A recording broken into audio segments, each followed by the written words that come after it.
Hi everyone, Fiona Littlewood here from Inspire.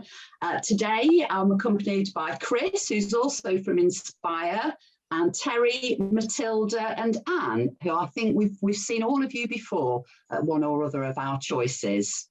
So this month we've chosen a book called Children of Blood and Bone, which is a young adult novel by Tomi Adeyemi.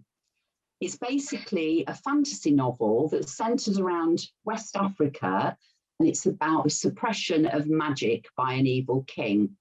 And there are four main characters. There is Zelie, who is probably the most important character in the book, who actually does have some magical tendencies, but she's very much held down by the anti-magic, the king. Her brother Zane, and then there is the prince and princess Inan and Amari. So two different combinations of brothers and sisters come into this. Although I've read some young adult novels in the past and really enjoyed them, I have to admit I struggled a bit with this. It probably took me about half the book until I really felt that I engaged with these characters. But then after that, for me, it did improve and I got quite involved with it. So I wonder if I could come to you first, Matilda, for your sort of first impression. Sure. So I think in comparison to maybe you, Fiona, I've read more, like I tend to go more for young adults. Novels. So for me, I actually kind of attached myself to the characters quite quickly. I think the important thing about it is it wasn't to do with magic. Like, even though it was trying to base it in reality, like the oppression of Black people nowadays, or people of different sexualities or anything. It wasn't specific to it was all to do with clans and groups, but it didn't have anything specific to do with magic. Yes, it was important, but it actually wasn't the purpose of writing it. And what about you, Anne? You had some particular thoughts on which way the novel was leading us, as to which was the kind of good side, and maybe that wasn't always so clear-cut. Did you want to speak a little about that? Yeah. I mean, I think you start off and you're very much led into initially feeling that the suppressed sort of magic people, the diviners, are, the underdogs, and you're rooting for them, and you want them, to get their powers back and to be able to build a better society. But I think as the novel proceeds, it becomes much less clear for lots of reasons. I mean, one is the sort of uncertain position of Inan, who discovers he's got magic even though he didn't know he had, and he's very uncomfortable, and he falls in love with Zelie, and it all gets in a bit of a mess. So, that's one of the reasons that makes it unclear. Then, of course, Amari really, in a sense, changes sides. She moves quite early in the novel to being on the sort of side of Zelie and Zane. But then, as it progresses, you get some. There's a lot of violence all the way through, but you get some particularly sort of nasty things done by people with magic. And you really begin to wonder then, where's the good, where's the right? And I think, I perhaps like to have a kind of good side in a novel, so I can see where I'm going. And I ended up without that, which maybe makes it a better novel, less simplistic. And I think at the end, there's some satisfaction in that. You perhaps can see a move forward, even though there's been a lot of bad things happen. I'm not saying I'll necessarily read them, but at one level I'd be interested to know where she goes in the in the next books, because it's meant to be part one of a trilogy. And contrary to Matilda, I mean, I would never normally read young adult books. Obviously, when I was a young adult, there weren't such things as young adult books. but because this was a reading group book, I read it, and actually I really enjoyed it. I was gripped all the way through, and I thought, Oh, you know, good. the author, 23, this is just amazing. Yeah. 23. And yeah, I mean, it took me a few chapters to kind of engage and get into how it was being done, but after that, you know, I was hooked. So, I wondered what other people thought about this, the dilemma of good and evil and right and wrong and so on. I must admit, it's something that I did notice as the novel progressed, because magic was capable of doing some really terrible things, and there had been violence on both sides. I did find it very violent. It kind of reminded me a bit of Game of Thrones. And I have read some young adult novels before. I suppose most notably his Dark Materials trilogy. And the name of the other one's escaping me, the Hunger Games, and I've really liked them. And so there was a bit of me that was thinking that I would enjoy this. But no, I found the first half of it, for me, it was quite flat, and the characters seemed quite two-dimensional. I think it was when they discovered another tribe of people. I got a bit lost with all the names. It was about halfway through, and all of a sudden it seemed to step up a gear for me. And I think it was something to do with the fact that the characters were able to see each other more clearly and be more sympathetic to each other. But what about you, Chris? What did you make of it? That's almost a hard question, actually. I possibly liked bits of it and possibly didn't like bits of it. I think the thing that really got me was I didn't really ever engage with the characters. Probably a bit like yourself, really, Fiona. I never really cared about them at any point. I think it did have quite a slow start for me. I think although things were happening, I never really cared about the cliffhanger for each chapter, which sort of made it quite difficult. And I think that could have been, for me, because it was written in the first person sort of style, and I don't tend to enjoy first person as a style of writing. And the way it went about it was that it concentrated on three characters: Zélie, Inan, Amari, and for quite a large part of the book, Inan and Zélie annoyed me, and they took up a lot of the book at times. Each chapter would go Zélie, Inan, Amari, or whatever it was, and you'd know this chapter is from their point of view. And for whatever reason, that just really quite annoyed me, because I never got into the characters. I was like, oh, I've got another 30 pages or whatever it was, or 30 minutes, because I was listening to the audiobook of Zélie or Inan, and that just really annoyed me. And I think what also annoyed me was there were other characters in the story that I wanted to know more about. If you go in, I wanted to see more first person from, I mean, Zélie's older brother Zane.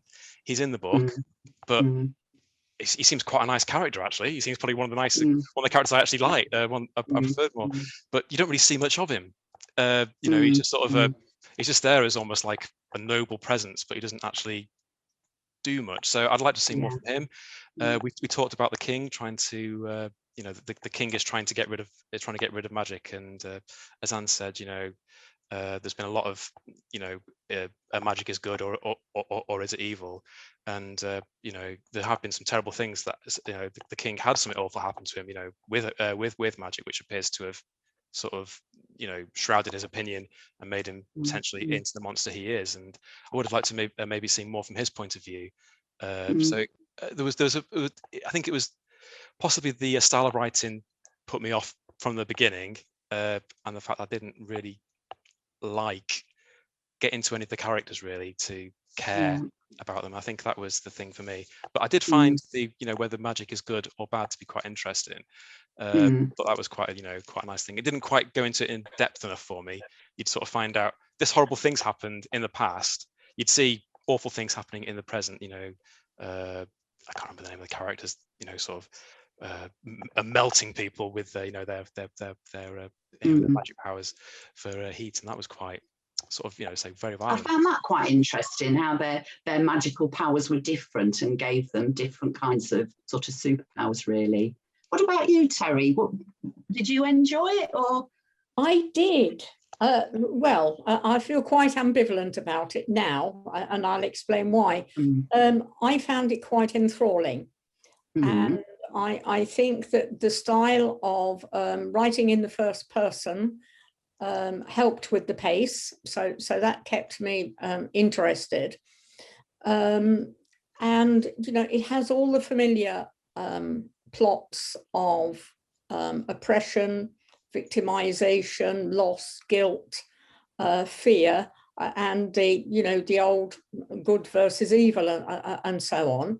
So I thoroughly enjoyed it, read it very quickly, and then I went on to read a review, and the author herself acknowledged that she was inspired by several other authors, and one of them was Avatar, The Last of the Airbenders.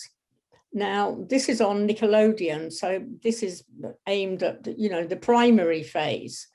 And I watched that, well, I watched part of it, and some of the scenes seem to be taken right out of this Avatar series. So then Children of Blood and Stone kind of lost some of its enchantment for me. And also I found the acknowledgements rather lengthy. And it was almost as if she'd added on the Black Lives Matter focus to this, you know, magical fantasy. But initial reading, I thoroughly enjoyed it. Good, yeah. I mean, I was saying earlier, I didn't finish it until I lay in bed this morning and just finished the last little bit. I wasn't sure whether I would finish it or not, but I was so pleased I did, because when I saw the acknowledgements, and you mentioned earlier, Matilda, I would not have picked up on that. I mean, yes, to some extent. I didn't read the acknowledgements. Did you not? So you no, were, I you kind were of very got aware bored of within the from, first chapter. You know, it was just too long. I didn't get through it all. Yeah, I think she was obviously very influenced by the Black Lives Matter movement, and I don't think I would have picked up on that had I not got to the end and then written what she'd said then. Yeah, I mean, to some extent, yeah, well, obviously, you know, there's the oppressed people versus the oppressors, but as they were all kind of West Africans, I didn't really notice that so much. What else can we say about it? I did look on Amazon to see, when I wasn't really enjoying it very much at the beginning, I looked on Amazon to see if I could find out a little bit about what other people were thinking. And I was amazed to see that there were about 9,000 mainly 5-star reviews. So it's clearly very, very popular. And it was quite interesting reading what some people had said about it. I don't know whether that particularly changed my opinion at the beginning. Like you, Chris, I found some of the characters a bit annoying. Zelie being the main character, I found her quite annoying because she'd chosen to rescue Zelie, to rescue Amari, and Amari came bearing the shield, the scroll, sorry. And then she proceeded to just be quite horrible to her for the first half of the book. And I suppose I just thought, well, you know, you decided to do this against what your brother, you know, she was supposed to just do what she was there to do and not cause any trouble, and go back to her brother and not bring any trouble with her, because she seemed quite good at finding trouble. But then I found that relationship between Zelie and Amari, I didn't really warm to Zelie because of it. And Amari did seem quite a bit weak and pathetic and your typical princess, but she improved, I think. That's why the second half of the book I enjoyed a lot more, because their relationship became a bit more in depth. And I think Amari began to show, apart from the fact that she took the scroll and ran away with it, you know, I think she really showed her true colours and her strength as the book progressed. What did anyone else think about the progression of the characters? Well, I had an issue with the relationships, the romantic relationships. I didn't really buy into them, I must admit. You know, you've got Zélie and Anne having this kind of almost obsessional love, and I didn't really buy into that. The way it just sort of clicked after they were at the camp. They were coming into the camp, weren't they? And they were attacked, and then he saved her life, and then they basically fell in love from that moment. It just didn't quite click for me. That kind of centre point. Wasn't he falling in love with her long before that? The first time he saw her, there's a kind of click. It's partly the magic, he starts to awaken the magic in him, but it isn't just that. I think right from the beginning. I'm not sure about something between them, although Zélie in particular wanted to deny it, didn't she? Because she couldn't really imagine herself with someone like that. Yeah. I mean, I thought, going back to your, you know, you didn't like Zélie very much. I mean, I thought the way she was reflected the kind of total confusion of both what was going on and both, you know, where she actually was in terms of, you know, what had happened to her, was happening to her, what she was supposed to do in the future, and, you know, the whole, you know, partly the same as this confusion about right and wrong. So I think, you know, that's perhaps why she's not sympathetic in, you know, the more standard way. Yeah. And I suppose they were all very young, weren't they? So perhaps I'm being a bit hard on them all. Yes. There was something else that annoyed me a bit when they met. Was it Lecan, the one who helped them towards the end of the first half? Yeah, I think so. And he was saying that Zélie had to take part in this ritual, and kind of, it is written that you must be there alone and no one else can accompany you, and this is the way it's been since time immemorial. And she just said, well, I'm not going if my friends can't come with me. And so he kind of just caved in immediately and went, oh, all right then. So I think it was things like that I found a bit irritating as well. How come? Pardon? I don't really understand with that bit, because I mean the whole point is Zélie's the main character, and whether you like her or don't like her, the whole good and evil is through her point of view, even though there's multiple viewpoints. It's all through her eyes. Like she falls in love with someone who's bad, tries to make them good.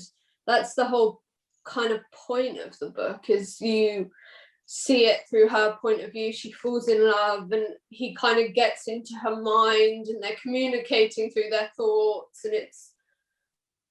and then you have, you know, her brother. Like, that's important, but they needed Amari because Amari gets in this relationship with Zane and then also kind of left everything behind. She risked more. Amari risked more than all the other characters. Yeah. Yeah, but yeah, I would agree with that, because she kind of started the whole process off, really, didn't she?